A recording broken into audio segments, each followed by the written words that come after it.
नमस्कार दोस्तों। आज हम मुंशी प्रेमचंद द्वारा लिखित उपन्यास गोदान का अगला भाग सुनेंगे। दोस्तों, अगर आपको मेरा चैनल पसंद आता है तो मेरे चैनल को सब्सक्राइब, लाइक और शेयर करें। तो आइए सुनते हैं गोदान का भाग 6। अपमान और आघात को धैर्य और उदारता से सहने का उन्हें अभ्यास था। कुछ असमंजस में पड़े हुए बोले, आपका विचार बिल्कुल ठीक है मेहता जी। आप जानते हैं मैं आपकी साफगोई का कितना आदर करता हूँ, लेकिन आप यह भूल जाते हैं कि अन्य यात्राओं की भांति विचारों की यात्रा में भी पड़ाव होते हैं और आप एक पड़ाव को छोड़कर दूसरे पड़ाव तक नहीं जा सकते। मानव जीवन का इतिहास इसका प्रत्यक्ष प्रमाण है। मैं उस वातावरण में पला हूँ जहाँ राजा ईश्वर है और जमींदार ईश्वर का मंत्री। मेरे स्वर्गवासी पिता आसामियों पर इतनी दया करते थे कि पाले या सूखे में कभी आधा और कभी पूरा लगान माफ कर देते थे। अपने बखार से अनाज निकालकर आसामियों को खिला देते थे। घर के गहने बेचकर कन्याओं के विवाह में मदद देते थे, मगर उसी वक्त तक जब तक प्रजा उनको सरकार और धर्मावतार कहती रहे। उन्हें अपना देवता समझकर उनकी पूजा करती रहे। प्रजा का पालन उनका सनातन धर्म था, लेकिन अधिकार के नाम पर वह कौड़ी का एक दांत भी फोड़कर देना न चाहते थे। मैं उसी वातावरण में पला हूँ और मुझे गर्व है कि मैं व्यवहार में चाहे जो कुछ करूँ, विचारों में उनसे आगे बढ़ गया हूँ और यह मानने लग गया हूँ कि जब तक किसानों को ये रियायतें अधिकार के रूप में न मिलेंगी, केवल सद्भावना के आधार पर उनकी दशा सुधर नहीं सकती। स्वेच्छा अगर अपना स्वार्थ छोड़ दे तो अपवाद है। मैं खुद सद्भावना करते हुए भी स्वार्थ नहीं छोड़ सकता और चाहता हूं कि हमारे वर्ग को शासन और नीति के बल से अपना स्वार्थ छोड़ने के लिए मजबूर कर दिया जाए। इसे आप कायरता कहेंगे, मैं इसे विवशता कहता हूं। मैं इसे स्वीकार करता हूं कि किसी को भी दूसरे के श्रम पर मोटे होने का अधिकार नहीं है। उपजीवी होना घोर लज्जा की बात है। कर्म करना प्राणी मात्र का धर्म है। समाज की ऐसी व्यवस्था जिसमें कुछ लोग मौज करें और अधिक लोग पिसे और खपें, कभी सुखद नहीं हो सकती।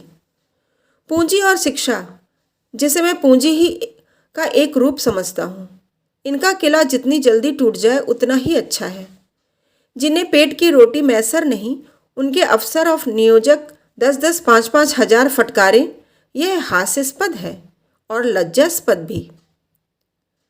इस व्यवस्था ने हम जमींदारों में कितनी विलासिता, कितना दुराचार, कितनी पराधीनता और कितनी निर्लज्जता भर दी है, यह मैं खूब जानता हूँ। लेकिन मैं इन कारणों से इस व्यवस्था का विरोध नहीं करता। मेरा तो यह कहना है कि अपने स्वार्थ की दृष्टि से भी इसका अनुमोदन नहीं किया जा सकता। इस शान को निभाने के लिए हमें अपनी आत्मा की इतनी हत्या करनी पड़ती है कि हम में आत्माभिमान का नाम भी नहीं रहा। हम अपने आसामियों को लूटने के लिए मजबूर हैं। अगर अफसरों को कीमती कीमती डलियां न दें तो बागी समझे जाएं, शान से न रहें तो कंजूस कहलाएं। प्रगति की जरा सी आहट पाते ही हम कांप उठते हैं और अफसरों के पास फरियाद लेकर दौड़ते हैं कि हमारी रक्षा कीजिए। हमें अपने ऊपर विश्वास नहीं रहा, न पुरुषार्थ ही रह गया। बस हमारी दशा उन बच्चों की सी है जिन्हें चम्मच से दूध पिलाकर पाला जाता है। बाहर से मोटे, अंदर से दुबले, सत्वहीन और मोहताज। मेहता ने ताली बजाकर कहा, हियर हियर। आपकी जबान में जितनी बुद्धि है, काश उसकी आधी भी मस्तिष्क में होती। खेद यही है कि सब कुछ समझते हुए भी आप अपने विचारों को व्यवहार में नहीं लाते। ओंकारनाथ बोले, अकेला चना भार नहीं फोड़ सकता मिस्टर मेहता। हमें समय के साथ चलना भी है और उसे अपने साथ चलाना भी। बुरे कामों में ही सहयोग की ज़रूरत नहीं होती, अच्छे कामों के लिए भी सहयोग उतना ही ज़रूरी है। आप ही क्यों 800 रुपये महीने हड़पते हैं, जब आपके करोड़ों भाई केवल 8 रुपये में अपना निर्वाह कर रहे हैं। राय साहब ने ऊपरी खेद लेकिन भीतरी संतोष से संपादक जी को देखा और बोले, व्यक्तिगत बातों पर आलोचना न कीजिए संपादक जी। हम यहाँ समाज की व्यवस्था पर विचार कर रहे हैं। मिस्टर मेहता उसी ठंडे मन से बोले, नहीं नहीं, मैं ऐसे बुरा नहीं समझता। समाज व्यक्ति ही से बनता है और व्यक्ति को भूलकर हम किसी व्यवस्था पर विचार नहीं कर सकते। मैं इसलिए इतना वेतन लेता हूँ कि मेरा इस व्यवस्था पर विश्वास नहीं है। संपादक जी को अचंभा हुआ। अच्छा, तो आप वर्तमान व्यवस्था के समर्थक हैं? मैं इस सिद्धांत का समर्थक हूँ कि संसार में छोटे बड़े हमेशा रहेंगे और उन्हें हमेशा रहना चाहिए। इसे मिटाने की चेष्टा करना मानव जाति के सर्वनाश का कारण होगा। कुश्ती का जोड़ बदल गया। राय साहब किनारे खड़े हो गए। संपादक जी मैदान में उतरे। आप इस 20वीं शताब्दी में भी ऊंच नीच का भेद मानते हैं? जी हाँ, मानता हूँ, और बड़े जोरों से मानता हूँ। जिस मत के आप समर्थक हैं वह भी तो कोई नई चीज़ नहीं। जब से मनुष्य में ममत्व का विकास हुआ तभी उस मत का जन्म हुआ। बुद्ध और प्लेटो और ईसा सभी समाज में समता के प्रवर्तक थे। यूनानी और रोमन और सीरियाई सभी सभ्यताओं ने उसकी परीक्षा की, पर अप्राकृतिक होने के कारण कभी वह स्थायी न बन सकी। आपकी बातें सुनकर मुझे आश्चर्य हो रहा है। आश्चर्य अज्ञान का दूसरा नाम है। मैं आपका कृतज्ञ हूँ अगर आप इस विषय पर कोई लेखमाला शुरू कर दें। जी, मैं इतना अहमक नहीं हूँ। अच्छी रकम दिलवाइए तो अलबत्ता। आपने सिद्धांत ही ऐसा लिया है कि खुले खजाने पब्लिक को लूट सकते हैं। मुझ में और आप में अंतर इतना ही है कि मैं जो कुछ मानता हूँ उस पर चलता हूँ। आप लोग मानते कुछ हैं, करते कुछ हैं। धन को आप किसी अन्याय से बराबर फैला सकते हैं, लेकिन बुद्धि को, चरित्र को और रूप को, प्रतिभा को और बल को बराबर फैलाना तो आपकी शक्ति के बाहर है। छोटे बड़े का भेद केवल धन से ही तो नहीं होता। मैंने बड़े बड़े धन कुबेरों को भिक्षुकों के सामने घुटने टेकते देखा है, और आपने भी देखा होगा। रूप के चौखट पर बड़े बड़े महीप नाक रगड़ते हैं। क्या यह सामाजिक विषमता नहीं है? आप रूप की मिसाल देंगे, वहाँ इसके सिवाय और क्या है कि मिल के मालिक ने राज कर्मचारी का रूप ले लिया है। बुद्धि तब भी राज करती थी, अब भी करती है और हमेशा करेगी। तश्तरी में पान आ गए थे। राय साहब ने मेहमानों को पान और इलायची देते हुए कहा, बुद्धि अगर स्वार्थ से मुक्त हो तो हमें उसकी प्रभुता मानने में कोई आपत्ति नहीं। समाजवाद का यही आदर्श है। हम साधु महात्माओं के सामने इसीलिए सिर झुकाते हैं कि उनमें त्याग का बल है। इसी तरह हम बुद्धि के हाथ में अधिकार भी देना चाहते हैं, सम्मान भी, नेतृत्व भी, लेकिन संपत्ति किसी तरह नहीं। बुद्धि का अधिकार और सम्मान व्यक्ति के साथ चला जाता है, लेकिन उसकी संपत्ति विष बोने के लिए उसके बाद और भी प्रबल हो जाती है। बुद्धि के बगैर किसी समाज का संचालन नहीं हो सकता। हम केवल इस बिच्छू का डंक तोड़ देना चाहते हैं। दूसरी मोटर आ पहुंची और मिस्टर खन्ना उतरे, जो एक बैंक के मैनेजर और शक्कर मिल के मैनेजिंग डायरेक्टर हैं। 2 देवियां भी उनके साथ थीं। राय साहब ने दोनों देवियों को उतारा। वह जो खद्दर की साड़ी पहने बहुत गंभीर और विचारशील सी है, मिस्टर खन्ना की पत्नी कामिनी खन्ना है। दूसरी महिला जो ऊंची ऊंची एड़ी का जूता पहने हुए है और जिनकी मुख छवि पर हंसी फूट पड़ती है, मिस मालती हैं। आप इंग्लैंड से डॉक्टरी पढ़ाई हैं और अब प्रैक्टिस करती हैं। तालुकेदारों के महलों में उनका बहुत प्रवेश है। आप नवयुग की साक्षात प्रतिमा हैं। गात कोमल पर चपलता कूट कूट कर भरी हुई, झिझक या संकोच का कहीं नाम नहीं। मेकअप में प्रवीण, बला की हाजिर जवाब, पुरुष मनोविज्ञान की अच्छी जानकार, आमोद प्रमोद को जीवन का तत्व समझने वाली, लुभाने और रिझाने की कला में निपुण। जहाँ आत्मा का स्थान है वहाँ प्रदर्शन, जहाँ हृदय का स्थान है वहाँ हाव भाव, मनोगारों पर कठोर निग्रह, जिसमें इच्छा या अभिलाषा का लोप सा हो गया। आपने मिस्टर मेहता से हाथ मिलाते हुए कहा, सच कहती हूँ, आप सूरत से ही फिलासफर मालूम होते हैं। इस नई रचना में तो आपने आत्मवादियों को उधेड़ कर रख दिया। पढ़ते पढ़ते कई बार मेरे जी में ऐसा आया कि आपसे लड़ जाऊं। फिलोसफरों में सहृदयता क्यों गायब हो जाती है? मेहता झेप गए। बिना ब्याहे थे और नवयुग की रमणियों से पनाह मांगते थे। पुरुषों की मंडली में खूब चहकते थे, मगर ज्यों ही कोई महिला आई और आपकी जबान बंद हुई, जैसे बुद्धि पर ताला लग जाता था। स्त्रियों से शिष्ट व्यवहार तक करने की सुध न रहती थी। मिस्टर खन्ना ने पूछा, फिलोसफरों की सूरत में क्या खास बात होती है देवी जी? मालती ने मेहता की ओर दया भाव से देखकर कहा, मिस्टर मेहता, बुरा ना माने तो बतला दूं। खन्ना मिस मालती के उपासकों में थे। जहां मिस मालती जाएं, वहां खन्ना का पहुंचना लाजिम था। उनके आसपास भौरों की तरह मंडराते रहते थे। हर समय उनकी यही इच्छा रहती थी कि मालती से अधिक वही बोलें। उनकी निगाह अधिक से अधिक उन्हीं पर रहे। खन्ना ने आंख मारकर कहा, फिलॉसफर किसी की बात का बुरा नहीं मानते, उनकी यही सिफत है। तो सुनिए, फिलॉसफर हमेशा मुर्दा दिल होते हैं। जब देखिए अपने विचारों में मगन बैठे हैं। आपकी तरफ ताकेंगे मगर आपको देखेंगे नहीं। आप उनसे बातें किए जाएं, कुछ सुनेंगे नहीं, जैसे शून्य में उड़ रहे हों। सब लोगों ने कह कहा मारा। मिस्टर मेहता जैसे जमीन में गड़ गए। ऑक्सफोर्ड में मिले फिलॉसफी के प्रोफेसर मिस्टर हस्बैंड थे। खन्ना ने टोका, नाम तो निराला है। जी हाँ, और थे कंवारे। मिस्टर मेहता भी तो कंवारे हैं। यह रोग सभी फिलॉसफरों को होता है। अब मेहता को अवसर मिला। बोले, आप भी तो इसी मर्ज में गिरफ्तार हैं। मैंने प्रतिज्ञा की है कि किसी फिलॉसफर से शादी करूंगा, किसी फिलॉसफर से शादी करूंगी, और यह वर्ग शादी के नाम से घबराता है। हस्बैंड साहब तो स्त्री को देखकर घर में छिप जाते थे।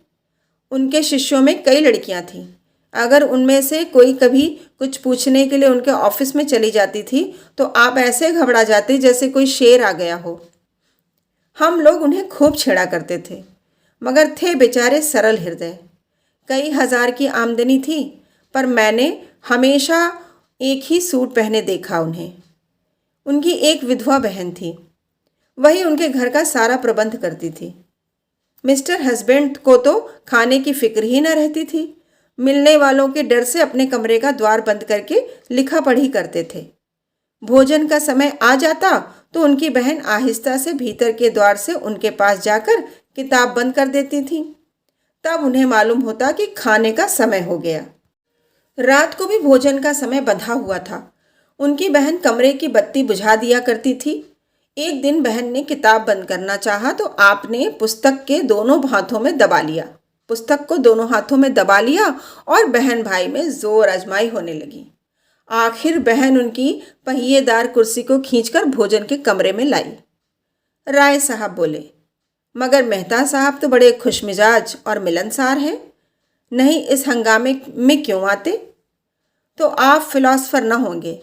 जब आप इतनी अपनी चिंताओं से हमारे सिर में दर्द होने लगता है तो विश्व की चिंता सिर पर लादकर कोई कैसे प्रसन्न रह सकता है? उधर संपादक जी श्रीमती खन्ना से अपनी आर्थिक कठिनाइयों की कथा कह रहे थे। बस यूं समझिए श्रीमती जी कि संपादक का जीवन एक दीर्घ विलाप है, जिसे सुनकर लोग दया करने के बदले कानों पर हाथ रख लेते हैं। बेचारा ना अपना उपकार कर सके ना औरों का। पब्लिक उससे आशा तो यह रखती है कि हर एक आंदोलन में वह सबसे आगे रहे, जेल जाए, मार खाए, घर के माल असबाब की कुर्की कराए। यह उसका धर्म समझा जाता है, लेकिन उसकी कठिनाइयों की ओर किसी का ध्यान नहीं। हो तो वह सब कुछ। उसे हर एक विद्या, हर एक कला में पारंगत होना चाहिए, लेकिन उसे जीवित रहने का अधिकार नहीं। आप तो आजकल कुछ लिखती ही नहीं। आपकी सेवा करने का जो थोड़ा सा सौभाग्य मुझे मिल सकता है, उससे क्यों मुझे वंचित रखती हैं? मिसेज खन्ना को कविता लिखने का शौक था। इस नाते से संपादक जी कभी कभी उनसे मिल आया करते थे, लेकिन घर के काम धंधों में व्यस्त रहने के कारण इधर बहुत दिनों से कुछ लिख नहीं सकी थी। सच बात तो यह है कि संपादक जी ने ही उन्हें प्रोत्साहित करके कवि बनाया बनाया था। सच्ची प्रतिभा उनमें बहुत कम थी। क्या लिखूं, कुछ सोचता ही नहीं। आपने कभी मिस मालती से कुछ लिखने को नहीं कहा? संपादक जी उपेक्षा भाव से बोले। उनका समय मूल्यवान है कामिनी देवी। लिखते तो वह लोग हैं जिनके अंदर कुछ दर्द है, अनुराग है, लगन है, विचार है। जिन्होंने धन और भोग विलास को जीवन का लक्ष्य बना लिया, वह क्या लिखेंगे? कामिनी ने ईर्ष्या मिश्रित विनोद से कहा। अगर आप उनसे कुछ लिखा सकें तो आपका प्रचार दुगना हो जाए। लखनऊ में तो ऐसा कोई रसिक नहीं है जो आपका ग्राहक ना बन जाए। अगर धन मेरे जीवन का आदर्श होता तो आज मैं इस दशा में ना होता। मुझे भी धन कमाने की कला आती है। आज चाहूँ तो लाखों कमा सकता हूँ, लेकिन यहाँ तो धन को कभी कुछ समझा ही नहीं। साहित्य की सेवा अपने जीवन का ध्येय है और रहेगा। कम से कम मेरा नाम तो ग्राहकों में लिखवा दीजिए। आपका नाम ग्राहकों में नहीं, संरक्षकों में लिखूंगा। संरक्षकों में रानियों महारानियों को रखिए, जिनकी थोड़ी सी खुशामद करके आप अपने पत्र को लाभ की चीज़ बना सकते हैं। मेरी रानी महारानी आप हैं। मैं तो आपके सामने किसी रानी महारानी की हकीकत नहीं समझता। जिसमें दया और विवेक है वह मेरी रानी है। खुशामद से मुझे घृणा है। कामनी ने चुटकी ली। लेकिन मेरी खुशामद तो आप कर रहे हैं संपादक जी। संपादक जी ने गंभीर होकर श्रद्धापूर्ण स्वर में कहा, यह खुशामद नहीं है देवी जी, हृदय के सच्चे उद्गार हैं। राय साहब ने पुकारा, संपादक जी जरा इधर आइएगा। मिस मालती आपसे कुछ कहना चाहती हैं। संपादक जी की वह सारी अकड़ गायब हो गई। नम्रता और विनय की मूर्ति बने हुए आकर खड़े हो गए। मालती ने उन्हें सद्यत्र नेत्रों से देखकर कहा, मैं अभी कह रही थी कि दुनिया में मुझे सबसे ज़्यादा डर संपादकों से लगता है। आप लोग जिसे चाहें एक क्षण में बिगाड़ दें। मुझी से चीफ सेक्रेटरी साहब ने एक बार कहा, अगर मैं इस ब्लडी ओमकारनाथ को जेल में बंद कर सकूं तो अपने को भाग्यवान समझूं। ओमकारनाथ की बड़ी बड़ी मूछें खड़ी हो गईं। आंखों में गर्व की ज्योति चमक उठी। यूँ वह बहुत ही शांत प्रकृति के आदमी थे, लेकिन ललकार सुनकर उनका पुरुषत्व उत्तेजित हो उठा। दृढ़ता भरे स्वर में बोले, इस कृपा के लिए आपका कृतज्ञ हूँ। उस बज्म में अपना जिक्र तो आता है, चाहे किसी तरह आए। आप सेक्रेटरी महोदय से कह दीजिएगा कि ओंकारनाथ उन आदमियों में नहीं है जो इन धमकियों से डर जाएं। उसकी कलम उसी वक्त विश्राम लेगी जब उसकी जीवन यात्रा समाप्त हो जाएगी। उसने अनीति और स्वेच्छाचार को जड़ से खोदकर फेंक देने का जिम्मा लिया है। मिस मालती ने और उकसाया, मगर मेरी समझ में आपकी यह नीति नहीं आती कि जब आप मामूली शिष्टाचार से अधिकारियों का सहयोग प्राप्त कर सकते हैं तो क्यों उनसे कन्नी काटते हैं। अगर आप अपनी आलोचनाओं में आग और विष जरा कम दें तो मैं वादा करती हूँ कि आपको गवर्नमेंट से काफ़ी मदद दिला सकती हूँ। जनता को तो आपने देख लिया, उससे अपील की, उसकी खुशामद की, अपनी कठिनाइयों की कथा कही, मगर कोई नतीजा ना निकला। अब जरा अधिकारियों को भी आजमा देखिए। तीसरे महीने आप मोटर पर न निकलने लगे और सरकारी दावतों में निमंत्रित न होने लगे तो मुझे जितना चाहे कोसिएगा। तब यही रईस और नेशनलिस्ट जो आपकी परवाह नहीं करते आपके द्वार के चक्कर लगाएंगे। ओंकारनाथ अभिमान के साथ बोले, यही तो मैं नहीं कर सकता देवी जी। मैंने अपने सिद्धांतों को सदैव ऊंचा और पवित्र रखा है और जीते जी उनकी रक्षा करूंगा। दौलत के पुजारी तो गली गली मिलेंगे, मैं सिद्धांत के पुजारियों में हूँ। मैं इसे दंभ कहती हूँ। आपकी इच्छा। धन की आपको परवाह नहीं है, सिद्धांतों का खून करके नहीं।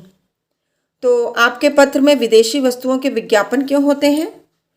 मैंने किसी भी दूसरे पत्र में इतने विदेशी विज्ञापन नहीं देखे। आप बनते हैं तो आदर्शवादी और सिद्धांतवादी, पर अपने फायदे के लिए देश का धन विदेश भेजते हुए आपको जरा भी खेद नहीं होता। आप किसी तरह से इस नीति का समर्थन नहीं कर सकते। ओंकारनाथ के पास सचमुच कोई जवाब न था। उन्हें बगले झांकते देखकर राय साहब ने उनकी हिमायत की। तो आखिर आप क्या चाहती हैं? इधर से भी मारे जाएं, उधर से भी मारे जाएं? तो पत्र कैसे चले? मिस मालती ने दया करना न सीखा था। पत्र नहीं चलता तो बंद कर दीजिए। अपना पत्र चलाने के लिए आपको विदेशी वस्तुओं के प्रचार का कोई अधिकार नहीं। अगर आप मजबूर हैं तो सिद्धांत का ढोंग छोड़िए। मैं तो सिद्धांतवादी पत्रों को देखकर जल उठती हूँ। जी चाहता है दिया सलाई दिखा दूँ।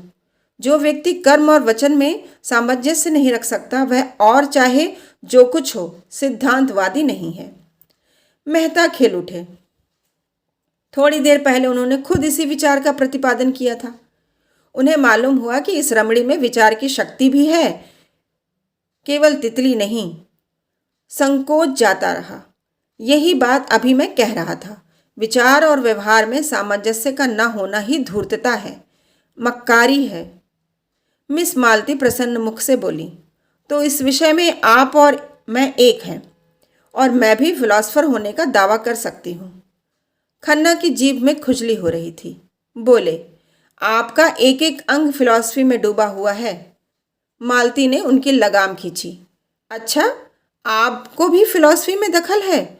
मैं तो समझती थी आप बहुत पहले अपनी फिलॉसफी को गंगा में डुबो बैठे। नहीं, आप इतने बैंकों और कंपनियों के डायरेक्टर न होते। राय साहब ने खन्ना को संभाला। तो क्या आप समझती हैं कि फिलॉसफरों को हमेशा फाके मस्त रहना चाहिए?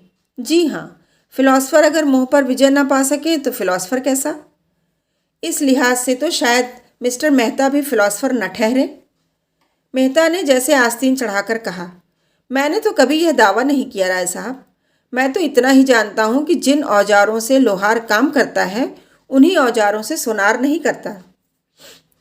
क्या आप चाहते हैं आम भी उसी दशा में फले फूलें जिसमें बबूल या ताड़? मेरे लिए धन केवल उन सुविधाओं का नाम है जिनमें मैं अपना जीवन सार्थक कर सकूं।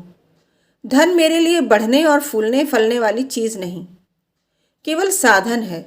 मुझे धन की बिल्कुल इच्छा नहीं। आप वह साधन जुटा दें जिसमें मैं अपने जीवन का उपयोग कर सकूं। ओंकारनाथ समिष्टवादी थे। व्यक्ति की इस प्रधानता को कैसे स्वीकार करते? इसी तरह हर एक मजदूर कह सकता है कि उसे काम करने की सुविधाओं के लिए 1000 महीने की ज़रूरत है। अगर आप समझते हैं कि उस मजदूर के बगैर आपका काम नहीं चल सकता तो आपको वह सुविधाएं देनी पड़ेंगी। अगर वही काम दूसरा मजदूर थोड़ी सी मजदूरी में कर दे तो कोई वजह नहीं कि आप पहले मजदूर की खुशामद करें। अगर मजदूरों के हाथ में अधिकार होता तो मजदूरों के लिए स्त्री और शराब भी उतनी ही ज़रूरी सुविधा हो जाती जितनी फिलॉसफरों के लिए। तो आप विश्वास मानिए, मैं उनसे ईर्ष्या न करता। जब आपका जीवन सार्थक करने के लिए स्त्री इतनी आवश्यक है तो आप शादी क्यों नहीं कर लेते? मेहता ने निसंकोच भाव से कहा, इसीलिए कि मैं समझता हूँ मुक्त भोग आत्मा के विकास में बाधक नहीं होता। विवाह तो आत्मा को और जीवन को पिंजरे में बंद कर देता है। खन्ना ने इसका समर्थन किया। बंधन और निग्रह पुरानी थ्योरियां हैं, नई थ्योरी है मुक्त भोग। मालती ने चोटी पकड़ी। तो अब मिसेस खन्ना को तलाक के लिए तैयार रहना चाहिए। तलाक का बिल पास तो हो, शायद उसका पहला उपयोग आप ही करेंगे। कामनी ने मालती की ओर विष भरी आंखों से देखा और मुंह सिकोड़ लिया, मानो कह रही है, खन्ना तुम्हें मुबारक रहे, मुझे परवाह नहीं। मालती ने मेहता की तरफ देखकर कहा, इस विषय में आपके क्या विचार हैं मिस्टर मेहता? मेहता गंभीर हो गए। वह किसी प्रश्न पर अपना मत प्रकट करते थे तो जैसे अपनी सारी आत्मा उसमें उड़ेल देते थे। विवाह को मैं सामाजिक समझौता समझता हूँ और उसे तोड़ने का अधिकार न पुरुष को है न स्त्री को। समझौता करने के पहले आप स्वाधीन हैं, समझौता हो जाने के बाद आपके हाथ कट जाते हैं। तो आप तलाक के विरोधी हैं, क्यों? पक्का। और मुक्त भोग वाला सिद्धांत, वह उनके लिए है जो विवाह नहीं करना चाहते। अपनी आत्मा का संपूर्ण विकास सभी चाहते हैं, फिर विवाह कौन करे और क्यों करें? इसीलिए कि मुक्ति सभी चाहते हैं, पर ऐसे बहुत कम हैं जो लोभ से अपना गला छुड़ा सकें। आप श्रेष्ठ किसे समझते हैं, विवाहित जीवन को या अविवाहित जीवन को? समाज की दृष्टि से विवाहित जीवन को, व्यक्ति की दृष्टि से अविवाहित जीवन को। धनुष यज्ञ का अभिनय निकट था। 10 से 1 तक धनुष यज्ञ, 1 से 3 तक प्रहसन, यह प्रोग्राम था। भोजन की तैयारी शुरू हो गई। मेहमानों के लिए बंगले में रहने का अलग अलग प्रबंध था। खन्ना परिवार के लिए 2 कमरे रखे गए थे। और भी कितने ही मेहमान आ गए थे। सभी अपने अपने कमरों में गए और कपड़े बदल बदल कर भोजनालय में जमा हो गए। यहाँ छूत छात का कोई भेद न था। सभी जातियों और वर्णों के लोग साथ भोजन करने बैठे। केवल संपादक ओमकारनाथ सबसे अलग अपने कमरे में फलाहार करने गए और कामिनी खन्ना को सिर दर्द हो रहा था। उन्होंने भोजन करने से इनकार किया। भोजनालय में मेहमानों की संख्या 25 से कम न थी। शराब भी थी और मांस भी। इस उत्सव के लिए राय साहब अच्छी किस्म की शराब खास तौर पर खिंचवाते थे। खींची जाती थी दवा के नाम से, पर होती थी खालिस शराब। मांस भी कई तरह के पकते थे, कोफ्ते, कबाब और पुलाव। मुर्ग, मुर्गियाँ, बकरा, हिरन, तीतर, मोर, जिसे जो पसंद हो वह खाए। भोजन शुरू हो गया तो मिस मालती ने पूछा, संपादक जी कहाँ रह गए? किसी को भेजो राय साहब, उन्हें पकड़ लाएं। राय साहब ने कहा, वह वैष्णव हैं, उन्हें यहाँ बुलाकर क्यों बेचारे का धर्म नष्ट करोगी?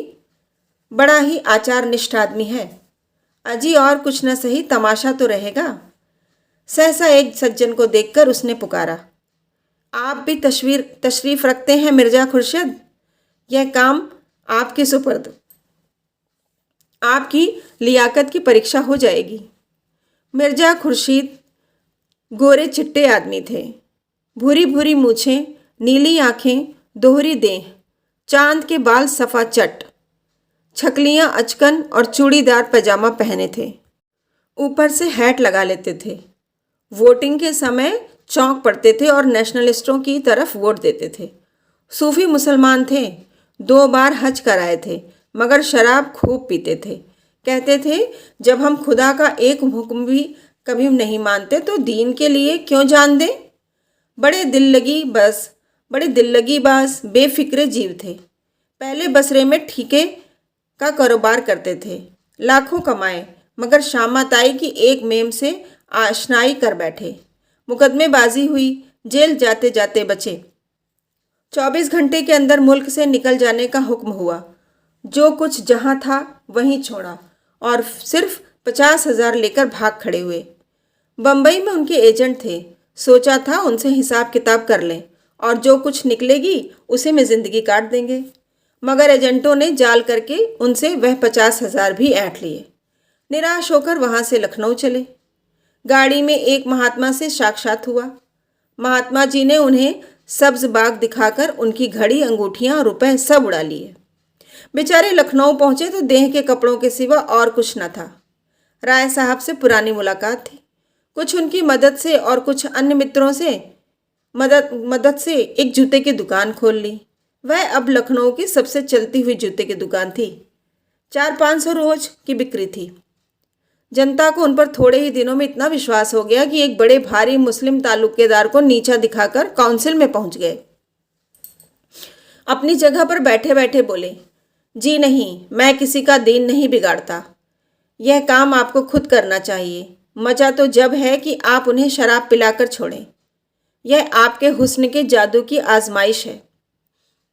चारों तरफ से आवाजें आईं, हाँ हाँ मिस मालती, आज अपना कमाल दिखाइए। मालती ने मिर्जा को ललकारा, कुछ इनाम दोगे? 100 रुपए की एक थैली। होश, 100 रुपए? लाख रुपए का धर्म बिगाड़ूं 100 के लिए? अच्छा, आप खुद अपनी फीस बताइए।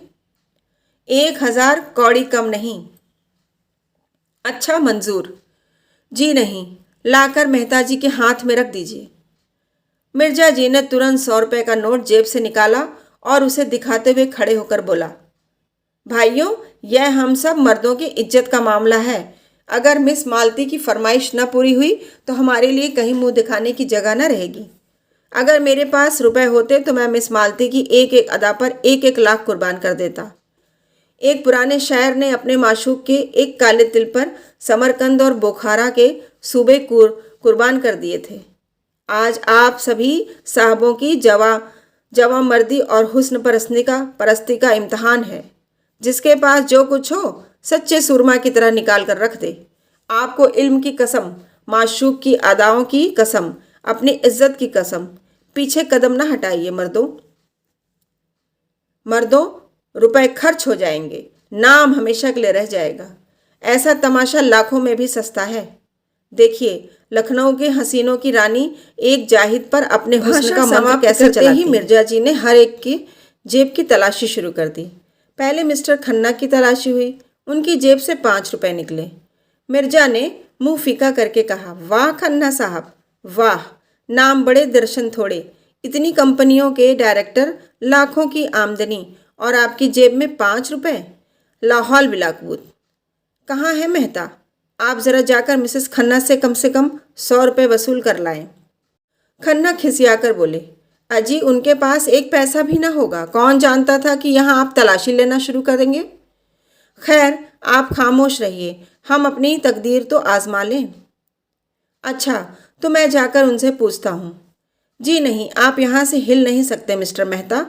आप फिलॉसफर हैं, मनोविज्ञान के पंडित। देखिए, अपनी भेद न कराइएगा। मेहता शराब पीकर मस्त हो जाते थे। उसी मस्ती में उनका दर्शन उड़ जाता था और विनोद सजीव हो जाता था। लपक कर मिसेस खन्ना के पास गए और 5 मिनट ही में मुंह लटकाए लौट आए। मिर्जा ने पूछा, अरे क्या खाली हाथ? राय साहब हंसे, काजी के घर चूहे भी सयाने। मिर्जा ने कहा, हो बड़े खुशनसीब खन्ना, खुदा की कसम। मेहता ने कह कहा मारा और जेब से 100 रुपए के 5 नोट निकाले। मिर्जा ने लपक कर उन्हें गले लगा लिया। चारों तरफ से आवाज़ें आने लगी, कमाल है, मानता हूँ उस्ताद, क्यों ना हो, फिलॉसफर ही जो ठहरे। मिर्जा ने नोटों को आंखों से लगाकर कहा, भाई मेहता, आज से मैं तुम्हारा शागिर्द हो गया। बताओ क्या जादू मारा? मेहता अकड़कर लाल लाल आंखों से ताकते हुए बोले, अजी कुछ नहीं, ऐसा कौन सा बड़ा काम था, जाकर पूछा, अंदर आऊं? बोली, आप हैं मेहता जी, आइए। मैंने अंदर जाकर कहा, वहाँ लोग ब्रिज खेल रहे हैं। अंगूठी 1000 से कम की नहीं है। आपने तो देखा है, बस वही। आपके पास रुपए हों तो 500 रुपये देकर 1000 की चीज़ ले लीजिए। ऐसा मौका फिर न मिलेगा। मिस मालती ने इस वक्त रुपए न दिए तो बेदाग निकल जाएंगी। पीछे से कौन देता है? शायद इसीलिए उन्होंने अंगूठी निकाली है कि 500 रुपये किसके पास धरे होंगे। मुस्कुराई और चट अपने बटुए से 5 नोट निकाल कर दे दिए और बोली, मैं बिना कुछ लिए घर से नहीं निकलती, न जाने कब क्या ज़रूरत पड़े। खन्ना खिसियाकर बोले, जब हमारे प्रोफेसरों का यह हाल है तो यूनिवर्सिटी का ईश्वर ही मालिक है। खुर्शेद ने घाव पर नमक छिड़का। अरे तो ऐसी कौन सी बड़ी रकम है जिसके लिए आपका दिल बैठा जाता है? खुदा झूठ न बुलवाए तो यह आपकी एक दिन की आमदनी है। समझ लीजिएगा, एक दिन बीमार पड़ गए और जाएगा भी तो मिस मालती के ही हाथ में। आपके दर्द जिगर की दवा मिस मालती ही के पास तो है। मालती ने ठोकर मारी। देखिए मिर्जा जी, तबेले में लतिहास अच्छी नहीं। मिर्जा ने दुम हिलाई। कान पकड़ता हूँ देवी जी।